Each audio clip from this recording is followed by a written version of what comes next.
నామము మనుషుల మధ్యలో స్థాపించి మనుషులందరి మీదకి నీవు అనుగ్రహించినటువంటి నీ పరలోకపు శక్తిని, నీవు ఇచ్చినటువంటి నీ పరలోకపు పౌరసత్వమును తండ్రి పొందుకొని నీ రాజ్యపు వారసులుగా, నీ రాజ్యపు హక్కుదారులుగా నిలిచినట్లు నీ పరలోకపు రక్తంలో ఉన్నటువంటి గొప్ప దేవులను నీ బిడ్డలకు స్థిరపరచమని, నీ యందు నిలిచి నిన్ను అనుసరిస్తూ ఉండగా ఈ పరలోకపు ఆత్మల వర్తిల్లొచ్చమని ఈ పరలోకపు శక్తి కలిగిన నామం నాకు ప్రార్థిస్తూ,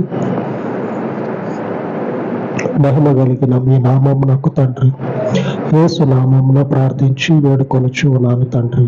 ఆమేన్, ఆమేన్. మన పరిశుద్ధుని కృప మనకు తోడై ఉండును గాక. ఆమేన్, ఆమేన్.